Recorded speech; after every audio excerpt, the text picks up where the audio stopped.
प्रधानमंत्री नरेंद्र मोदी के कृषि कानून वापस लेने के निर्णय पर केंद्रीय कैबिनेट ने लगाई मुहर। विधेयक वापसी बिल संसद के शीतकालीन सत्र में किया जाएगा पेश।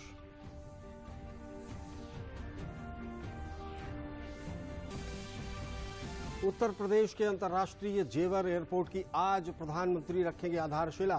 गौतम बुद्ध नगर में बनने वाला यह एयरपोर्ट प्रदेश के विकास को देगा गति।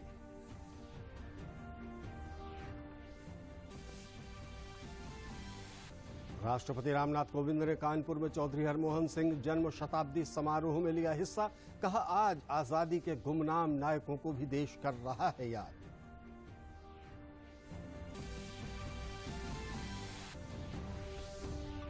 और कांग्रेस को एक और झटका। रायबरेली सदर से कांग्रेस की विधायक अदिति सिंह ने थामा भाजपा का दामन। आजमगढ़ से वंदना सिंह ने भी भाजपा की ली सदस्यता। नमस्कार, मैं हूं अनिल और अब इस बुलेटिन के समाचार विस्तार से। 19 तारीख को गुरु पर्व के मौके पर प्रधानमंत्री नरेंद्र मोदी ने तीनों कृषि कानूनों को वापस लेने का ऐलान किया था और अब सरकार ने इसी दिशा में एक और कदम आगे बढ़ा दिया है। केंद्रीय मंत्रिमंडल ने तीनों कृषि कानूनों को वापस लेने वाले विधेयक को मंजूरी दे दी और संसद के शीतकालीन सत्र में इस बिल को पेश किया जाएगा। इस फैसले का देश भर के किसानों ने स्वागत किया है। कृषि कानून रद्द करने की दिशा में केंद्र सरकार ने बुधवार को पहला कदम उठा लिया। केंद्रीय मंत्रिमंडल की बैठक में तीनों कृषि कानूनों की वापसी वाले विधेयक को मंजूरी मिल गई है। कैबिनेट के फैसलों की जानकारी देते हुए केंद्रीय सूचना और प्रसारण मंत्री अनुराग सिंह ठाकुर ने बताया कि मंत्रिमंडल ने तीनों कृषि कानूनों को वापस लेने की औपचारिकता को पूरा कर लिया है। ये तीनों कृषि कानून, जिसमें पहला कृषि उत्पादन व्यापार और वाणिज्य विधेयक 2020 है, दूसरा मूल्य आश्वासन एवं कृषि सेवाओं पर कृषक सशक्तिकरण एवं संरक्षण अनुबंध विधेयक 2020 व तीसरा जो है आवश्यक वस्तु संशोधन बिल को, इन तीनों को ही वापस लेने की उन्होंने उस समय घोषणा की थी। जब कैबिनेट की बैठक हुई तो उसमें इन सभी औपचारिकताओं को पूरा करके कैबिनेट ने तीनों बिल वापस लेने का जो औपचारिकता है उसको पूरा किया है। अब 29 नवंबर से शुरू हो रहे संसद के शीतकालीन सत्र में इन कानूनों को वापस लेने की प्रक्रिया शुरू की जाएगी। पहले संसद के किसी सदन में इन कृषि कानूनों को वापस लेने का बिल पास होगा और इसके बाद दूसरे सदन में भी इसे पास कराया जाएगा। दोनों ही सदनों से पारित होने के बाद इसे राष्ट्रपति की मंजूरी के लिए भेजा जाएगा।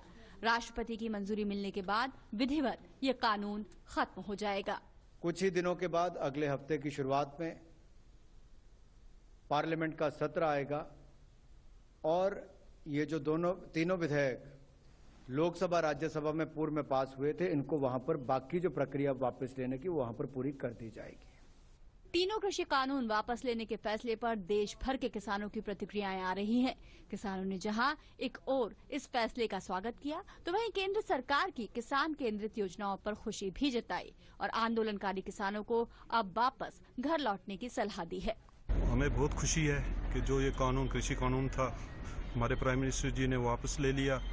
तो अब हम चाहते हैं कि किसान जो है अपना आंदोलन वो खत्म करें और अपने अपने घरों में जाएं, अपना कारोबार करें। इसके लिए हमें सब ने मिलकर प्रधानमंत्री जी का शुक्रिया अदा करना चाहिए। मोदी सरकार ने जो ये 3 कानून वापस लिए हैं, मेरा किसानों से अनुरोध है कि इनको खोला जाए ताकि आम आदमी को यहाँ से निकलने बढ़ने में कोई परेशानी ना हो।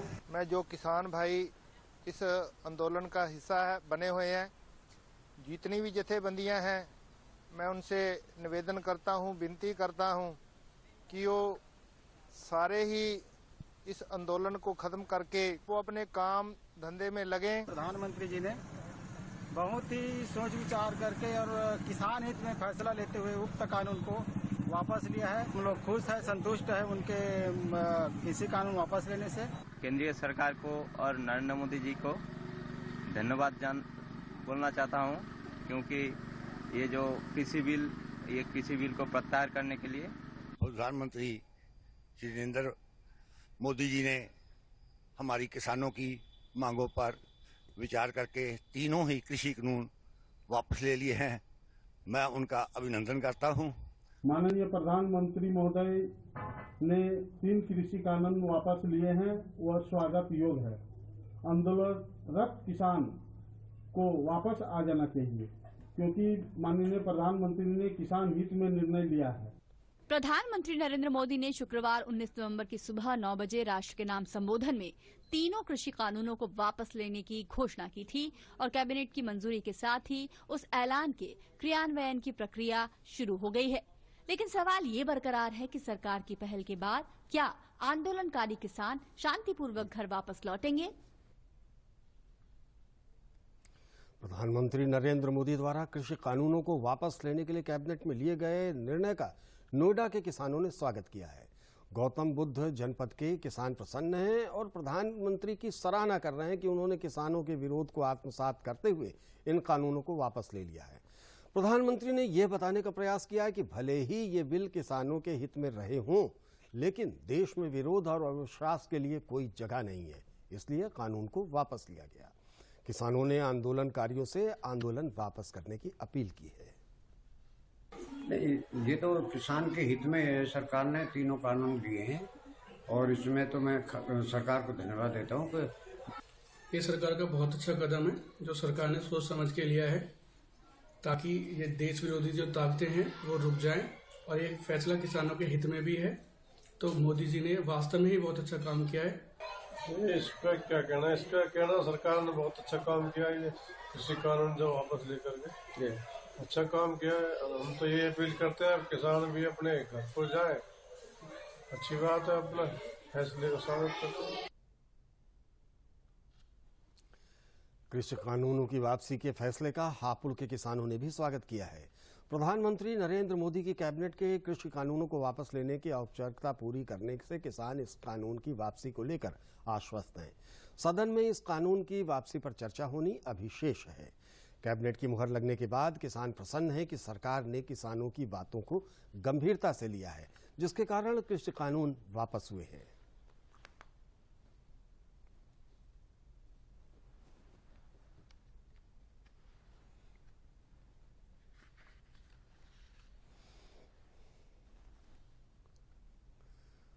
पुर के रहने वाले हम खेती करते हैं। ये जो कृषि कानून जो है सरकार उल्टे लिए बहुत अच्छे हैं और हम अपील करते हैं जितने किसान हैं अपने अपने घर को जाएं। जो ये मोदी जी ने जो अपना कृषि जो कानून वापसी लिया है बहुत अच्छा किया है। ये किसानों के हित की बात है, ये बड़ी अच्छी बात है। मैं ये अपील करूंगा कि सभी किसान भाई इसका समर्थन करें। ये जो सरकार है बहुत अच्छे काम कर रही है, वो लोग समझ नहीं रहे इस बात को, इन्हें घर वापस चले जाना चाहिए। मोदी जी ने और योगी जी ने कृषि क्षेत्र में बहुत बड़ा योगदान करा है, चाहे मंडी समिति का प्रोग्राम हो, चाहे एमएसपी का हो और चाहे किसी भी क्षेत्र में हो। यानी कि किसानों को 6,000 रुपये अनुदान राशि, ठीक है ना, और उसके बाद में किसानों को खाद, डाई, जिंक, जो भी किसानों की पेस्टिसाइड है, सबके बारे में मोदी जी ने बहुत बढ़िया काम करा। अब जो किसान भाई हमारे यहाँ धरना दे रहे हैं, सरकार ने बिल भी वापस ले लिया है ये कृषि कानून वाला, तो अब इन्हें अपने अपने घर चला जाना चाहिए। केंद्रीय मंत्रिमंडल बैठक में एक और अहम फैसला लेते हुए सरकार ने प्रधानमंत्री गरीब कल्याण अन्न योजना को 4 महीने तक यानी मार्च 2022 तक बढ़ा दिया है। राष्ट्रीय खाद्य सुरक्षा नियम के दायरे में आने वाले सभी लाभार्थियों को प्रति व्यक्ति प्रति माह 5 किलो अनाज मुफ्त मिलता रहेगा। देश भर में 80 करोड़ लोगों को अब मार्च 2022 तक अतिरिक्त मुफ्त अनाज हर महीने मिलता रहेगा। मोदी सरकार ने बुधवार को अहम फैसला लेते हुए प्रधानमंत्री गरीब कल्याण अन्न योजना को 4 महीने तक बढ़ा दिया है। अभी इस योजना की मियाद 30 नवंबर 2021 को समाप्त हो रही थी। देश के 80 करोड़ से अधिक गरीबों को मार्च 2022 तक मुफ्त अनाज मिलता रहेगा। प्रधानमंत्री गरीब कल्याण अन्न योजना के तहत पात्र परिवार को अलग से प्रति व्यक्ति 5 किलो अनाज मुफ्त दिया जाता है। 2020 से लेकर अब तक लगभग 15 महीने तक देश के करोड़ों लोगों को देने का काम किया है। उसमें दिसंबर 2021 से लेकर मार्च 2022 तक 4 महीने के लिए बढ़ाने का निर्णय किया गया है। प्रधानमंत्री गरीब कल्याण योजना के विस्तार पर 5वें चरण में खाद्यान्न का कुल उठान 163 लाख मीट्रिक टन रहने की संभावना है। चौथे चरण के सफल समापन के बाद 5वां चरण 1 दिसंबर 2021 से शुरू हो रहा है। राष्ट्रीय खाद्य सुरक्षा अधिनियम के दायरे में आने वाले सभी लाभार्थियों को प्रति व्यक्ति प्रति माह 5 किलो अनाज मार्च तक मुफ्त मिलता रहेगा। FCI has been given directions today to make available the quantities and to continue to mobilize additional railway rakes for movement of the additional food grains, which actually doubles the quantity of the movement across the country. गृह मंत्री अमित शाह, रक्षा मंत्री राजनाथ सिंह और BJP अध्यक्ष JP Nadda सहित तमाम नेताओं ने PM Modi की अध्यक्षता में कैबिनेट के फैसले पर आभार जताया है। पूरे कोविड महामारी में हर गरीब की, हर व्यक्ति की चिंता की और 80 करोड़ लोगों को 5 किलो अनाज हर महीने देना, 19 महीने 2,60,000 करोड़ रुपए का खर्चा करना केंद्रीय सरकार द्वारा, जिसके तहत 760 लाख टन अनाज मुफ्त में बांटा गया। ये विश्व का सबसे बड़ा खाद्य सुरक्षा का प्रोग्राम है, जिसका पूरे विश्व में सराहना हो रही है। मोदी सरकार ने मार्च 2020 में घोषणा की थी कि 80 करोड़ लाभार्थियों को प्रधानमंत्री गरीब कल्याण अन्न योजना के तहत प्रति व्यक्ति प्रति माह के हिसाब से 5 किलो अतिरिक्त अनाज मुफ्त दिया जाएगा। प्रधानमंत्री के हम लोगों की तरफ से बहुत बहुत धन्यवाद है। जो इतना 2 साल से लॉकडाउन लगा हुआ था, हम लोगों के फ्री दाना मिला और मोदी सरकार ने हम लोग के कना कुना के मिलता है। हम लोग के पैसा भी मिला था 1500 रुपया। हम लोग के खाने पीने के सब चीज की सुविधा बहुत अच्छा है। फिर से अब मिलने वाले हैं, राशन अभी मिलते हैं फ्री, तो हम लोग समस्या तो हल कर दिया उन्होंने। अपना जीवन का साधन मिल गया और ये लोग अपना जीविका किसी तरह से उस पीरियड में बिताए और उन लोग को इससे बहुत ही फायदा हुआ। अब तक PMGKAY 1 से 4 चरण तक राज्यों, केंद्र शासित प्रदेशों को कुल मिलाकर लगभग 600 लाख मीट्रिक टन का आवंटन किया गया है, जिस पर करीब 2.07 लाख करोड़ रुपए की खाद्यान्न सब्सिडी दी गई है। मोदी सरकार के इस योजना के मार्च तक विस्तार से 80 करोड़ लोगों को काफी राहत मिलेगी। और अब उत्तर प्रदेश को गौरवान्वित करने वाली ये खबर, भारत का पहला नेट जीरो एमिशन हवाई अड्डा, पहला ऐसा हवाई अड्डा जहां एकीकृत मल्टी मॉडल कार्गो केंद्र होगा। जी हां, ये होगा उत्तर प्रदेश के गौतम बुद्ध नगर में बनने वाला। क्या होगी इस एयरपोर्ट की विशेषताएं, आइए देखते हैं इस रिपोर्ट में। एक राज्य और 5 अंतर्राष्ट्रीय हवाई अड्डे, उत्तर प्रदेश की विकास यात्रा में जुड़ रहा है एक और स्वर्णिम अध्याय, जब प्रधानमंत्री नरेंद्र मोदी नोएडा इंटरनेशनल एयरपोर्ट की आधारशिला रखेंगे। इसके साथ ही उत्तर प्रदेश देश का पहला ऐसा राज्य बन जाएगा जहां 5 अंतर्राष्ट्रीय हवाई अड्डे होंगे। विमानन के क्षेत्र को और मजबूत बनाने और भविष्य की जरूरतों के अनुकूल तैयार करने की दिशा में ये एक अहम कदम है।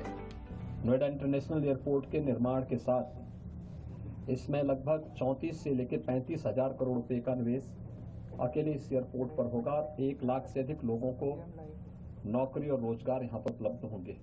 2024 में यह एयरपोर्ट फंक्शनल हो जाएगा और उत्तर प्रदेश का यह 5वां इंटरनेशनल एयरपोर्ट होगा।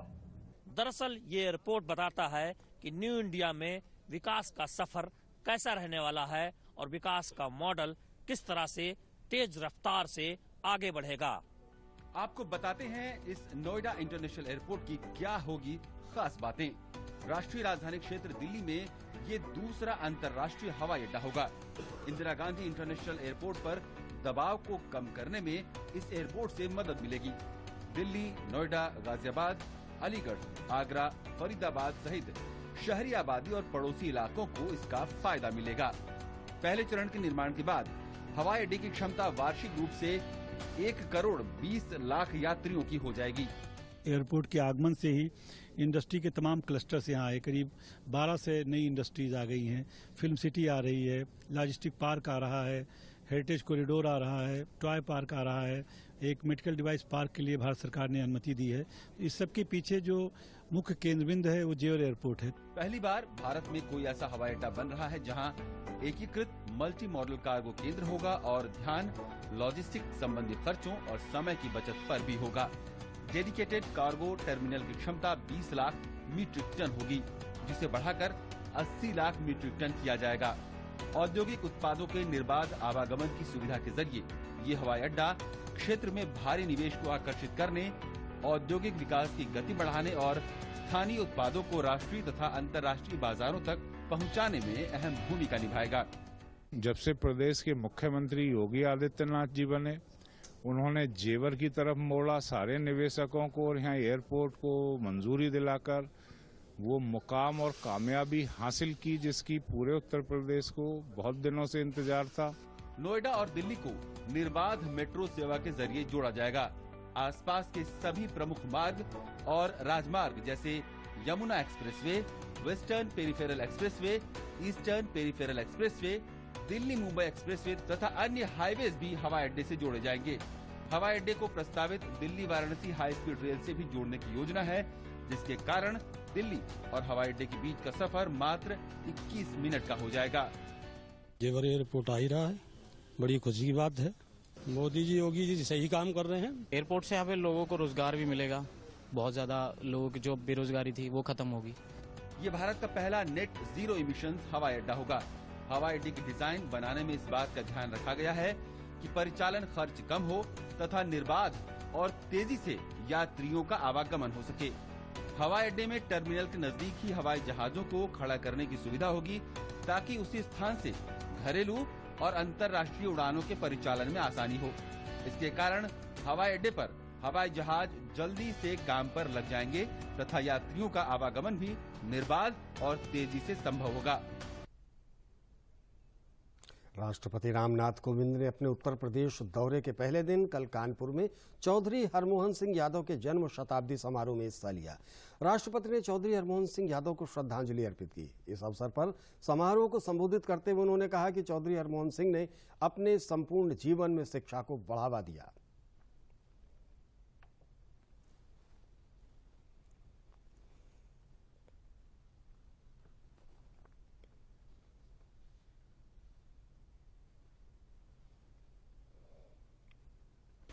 विकसित क्षेत्र का विकास जितना हो सकता है, यहाँ की परंपराओं और यहाँ की अनुकूलताओं के आधार पर बहुत कुछ किया गया, लेकिन जिस श्रृंखला का उल्लेख किया गया उससे मैं आज बहुत प्रभावित हूँ। शिक्षण संस्थाओं का जाल, एक ऐसा जाल बिछा दिया गया और जिसके लिए चौधरी हरमोहन सिंह बहुत, हम सबको कई बार कहते थे कि भाई कुछ आपके गांव में हो सके तो हो, ना हो सके, विकास हो या ना हो, लेकिन विकास का जो आधार है वो शिक्षा होती है और शिक्षा यदि बच्चों को मिलेगा तो अपने आप विकास का रास्ता ढूंढ लेंगे। राष्ट्रपति ने अपने संबोधन में कहा कि आजादी का अमृत महोत्सव के दौरान हम स्वाधीनता संग्राम के गुमनाम सेनानियों का स्मरण कर रहे हैं। उन्होंने कहा कि हम सबका कर्तव्य है कि गुमनाम सेनानियों के बारे में जानकारी हासिल करें और उनसे साझा करें और आने वाले समय में देश के भविष्य को संवारने में भी उनकी महत्वपूर्ण भूमिका रहेगी। इनमें से अनेक बलिदानियों के नाम हम जानते हैं, लेकिन बहुतों के नाम इतिहास के पन्नों में कहीं गुम हो गए हैं। 2 वर्ष तक चलने वाले इस महोत्सव के दौरान हम स्वाधीनता संग्राम के इन गुमनाम सेनानियों के योगदान का भी स्मरण करेंगे। कानपुर में आज राष्ट्रपति रामनाथ कोविंद हरकोट बटलर प्राविधिक विश्वविद्यालय यानी HBTU की स्थापना के 100 वर्ष पूरे होने पर हो रहे कार्यक्रम में भाग लेंगे। अपने दौरे के दूसरे दिन आज संस्थान के पश्चिमी कैंपस में राष्ट्रपति रामनाथ कोविंद बतौर मुख्य अतिथि शताब्दी समारोह का शुभारंभ करेंगे। वो स्मारक, सिक्के, डाक टिकट का अनावरण भी करेंगे। संस्थान के 100 वर्षों की उपलब्धियों को संरक्षित करने के लिए बनाए गए टाइम कैप्सूल, शताब्दी स्तंभ, शताब्दी द्वार व अन्य नए भवनों को लोकार्पण रिमोट का बटन दबाकर करेंगे। 3 दिन तक चलने वाले समारोह में एल्यूमिनाई एसोसिएशन ने भी कार्यक्रमों की रूपरेखा तैयार की है।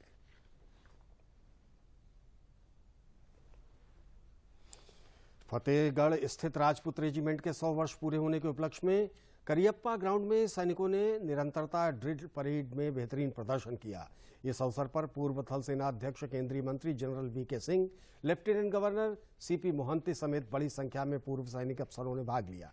बैंड पर बजती देशभक्ति की धुन ने सभी का मन मोह लिया। इस अवसर पर राजपूत रेजिमेंट के कमांडेंट ब्रिगेडियर इंदर परमार ने सभी अतिथियों का स्वागत किया। इस रेजिमेंट ने देश की सुरक्षा के लिए बेहतरीन प्रदर्शन करते हुए कई विजय भारत की इसका गौरवशाली इतिहास है जिस पर देश को गर्व है। आयु का क्षण क्षण समर्पित, चाहता हूँ देश की धरती तुझे कुछ और भी दूं।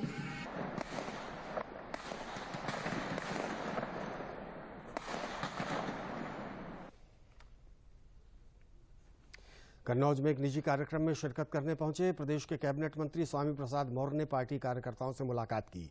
उन्होंने कार्यकर्ताओं से आह्वान किया कि दोनों सरकारों की जन कल्याणकारी योजनाओं को जन जन तक पहुंचाएं।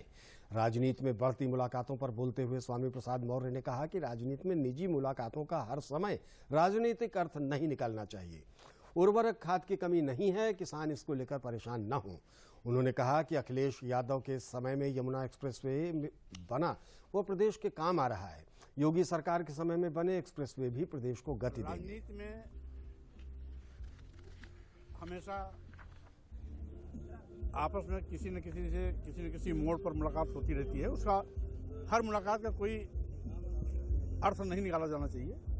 कभी कभी सामान्य मुलाकातें भी होती हैं और इसलिए रही बात, जैसे माननीय सुब्रमण्यम स्वामी जी वो भारतीय जनता पार्टी के शीर्ष नेताओं में से हैं। ममता बनर्जी से मुलाकात उनका औपचारिक भी हो सकता है। वो पार्टी से हट के बहुत बड़े विद्वान भी हैं, तो स्वाभाविक रूप से इस प्रकार की मुलाकात को बहुत ही सामान्य तौर पर ही लिया जाना चाहिए, न गूढ़ अर्थ निकालने की आवश्यकता नहीं है। विकास के मुद्दे पर हम लगातार चुनाव में जनता के बीच में जा रहे हैं। विकास आज चतुर्दिक दिखाई भी पड़ रहा है और स्थापना के बड़े पैमाने पर काम भी हो रहे हैं। आज भी अगर सड़क को ही लिया जाए तो अति महत्वाकांक्षी हमारी योजनाएं, पूर्वांचल एक्सप्रेसवे जिसका अभी अभी माननीय प्रधानमंत्री जी के द्वारा उद्घाटन हुआ, बुंदेलखंड एक्सप्रेसवे बड़ी तेजी के साथ अभी निर्माणाधीन है, गंगा एक्सप्रेसवे वो भी तेजी के साथ निर्माण चल रहा है। अभी अभी इसी 25 तारीख को जेवर इंटरनेशनल एयरपोर्ट का उद्घाटन होना है। एक महीना भी अभी पूरा नहीं हुआ कि कुशीनगर इंटरनेशनल एयरपोर्ट का उद्घाटन हो चुका है। तो इस तरीके से वो विकास का मुद्दा, जिस विकास के मुद्दे पर हम लगातार जनता के बीच में जाते रहे, उसी मुद्दे के साथ फिर जाएंगे। और जिस तरीके से 2014, 2017, 2022, 2019 में विजय परचम लहराते रहे हैं, उसी प्रकार से 2022 में भी विजय परचम लहराएंगे। कांग्रेस की कार्यकारी अध्यक्ष सोनिया गांधी के संसदीय क्षेत्र रायबरेली सदर से विधायक आदित्य सिंह ने भाजपा का दामन थाम लिया है। आदित्य सिंह के पिता अखिलेश सिंह रायबरेली से 5 बार विधायक रहे हैं और हमेशा बड़े अंतर से चुनाव जीतते रहे हैं। पिछला चुनाव सदर से उनकी बेटी अदिति सिंह ने कांग्रेस के टिकट पर जीता था। कांग्रेस की नीतियों के कारण वो कई बार सांसद सोनिया गांधी और प्रियंका गांधी की आलोचना कर चुकी हैं। कई मौकों पर वो भाजपा के साथ खड़ी नजर आईं। कल उन्होंने भाजपा की सदस्यता ग्रहण करते हुए कहा कि प्रधानमंत्री नरेंद्र मोदी और योगी आदित्यनाथ की ईमानदार छवि से हम प्रभावित होकर भाजपा में आए हैं। इस दल में रहते हुए हम जनता की अधिक सेवा कर सकेंगे। रायबरेली से कुछ और लोगों की कांग्रेस छोड़ने की संभावना है जो लगातार कांग्रेस से बगावत करके भाजपा के साथ खड़े हैं। ये ऐसी विधानसभा सीटें हैं जहां भाजपा कभी चुनाव नहीं जीती है। भाजपा इन सीटों को इस बार मजबूती के साथ चुनाव लड़कर जीतना चाहती है। उधर आजमगढ़ की सगड़ी विधानसभा में बसपा का प्रतिनिधित्व करने वाली वंदना सिंह ने भी भाजपा का दामन थाम लिया है। प्रचंड जीत के लिए ये दोनों भारतीय जनता पार्टी सदस्यता ग्रहण और ज्वाइन किया है। मैं अदिति जी को और वंदना जी को हृदय से स्वागत करता हूं प्रदेश अध्यक्ष के नाते। मैं आदरणीय प्रधानमंत्री जी और आदरणीय मुख्यमंत्री जी की कार्यशैली से बहुत प्रभावित थी और जैसे वो इतनी मेहनत करते हैं, खासतौर से हमारे अपने मुख्यमंत्री जी, और जितना ऑनेस्टी से वो काम करते हैं, उससे मैं बहुत प्रभावित थी। पूरे 5 साल मैंने खुद उनकी कार्यशैली ऑब्जर्व करी क्योंकि सदन में उनके साथ काम करने का मौका मिला और उससे मैं बहुत ज़्यादा प्रभावित थी। कांग्रेस को तो आज बहुत बुरा लगा होगा, जाहिर सी बात है, पर उनको पहले अपने लोगों को देखना चाहिए, संभालना चाहिए, और अब जब टू लेट हो जाता है तो फिर बस आप सब आशीर्वाद दीजिए कि अच्छे से अच्छा काम कर सकूं अपनी जनता के लिए। और जो एक लोकप्रियता मेरे क्षेत्र ने, मेरी जनता ने हमारे परिवार को दी है, मेरे परिवार को मुझे दी है। मेरा इकलौता लक्ष्य उसको कायम रखना और अपनी विधानसभा क्षेत्र के लिए ज़्यादा से ज़्यादा काम करना, ज़्यादा से ज़्यादा मेहनत करना। बलरामपुर में भारतीय खाद्य निगम के सौजन्य से अमृत महोत्सव कार्यक्रम आयोजित किया गया। रानी लक्ष्मीबाई के जन्म दिवस के अवसर पर निकाली गई तिरंगा यात्रा का भी यहां स्वागत किया गया। राज्य मंत्री पलटू राम ने कहा कि जिनके कारण हम स्वतंत्र हुए हैं उनको नमन करना, उनके आदर्शों पर चलना हमारा कर्तव्य बनता है। इस अवसर पर उन्होंने गुमनाम वीर शहीदों और क्रांतिकारियों का नमन किया। हमें अपनी भाषा और राष्ट्र दोनों पर गर्व करना चाहिए और इसके लिए जान न्यौछावर करने वाले शहीदों को श्रद्धा सुमन अर्पित करने चाहिए।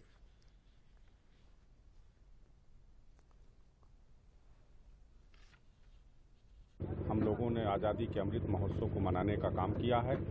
जो माननीय मोदी जी और योगी जी का सपना है, वो सपना है कि हम अपने शहीदों को भी नमन करें और जो जिस विभाग की योजनाएं हैं उस योजनाओं को हम धरातल पर पहुंचाने का काम करें।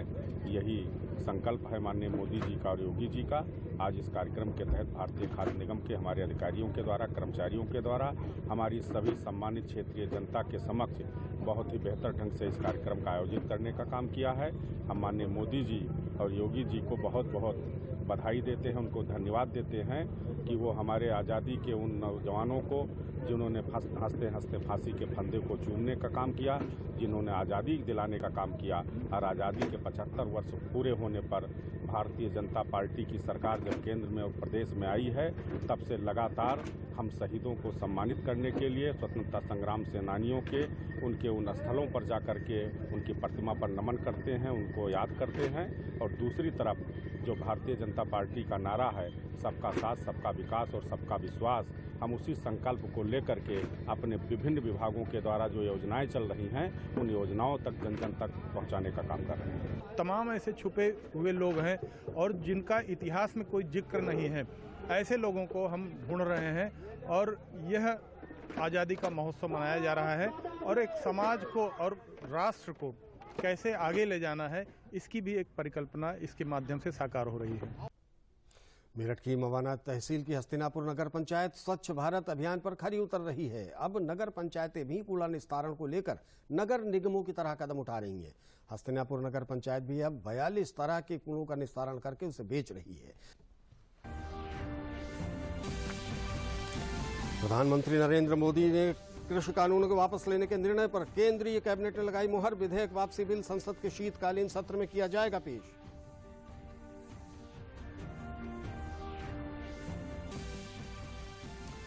उत्तर प्रदेश के अंतर्राष्ट्रीय जेवर एयरपोर्ट की आज प्रधानमंत्री रखेंगे आधारशिला। गौतम बुद्ध नगर में बनने वाला ये एयरपोर्ट प्रदेश के विकास को देगा गति।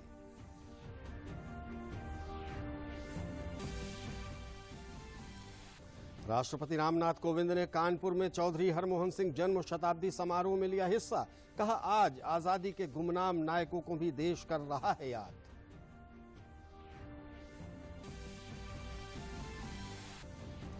और कांग्रेस को एक और झटका। रायबरेली सदर से कांग्रेस की विधायक अदिति सिंह ने थामा भाजपा का दामन। आजमगढ़ से वंदना सिंह ने भी ली भाजपा की सदस्यता। इसी के साथ हमारा ये समाचार बुलेटिन यहीं पर समाप्त हुआ। नमस्कार।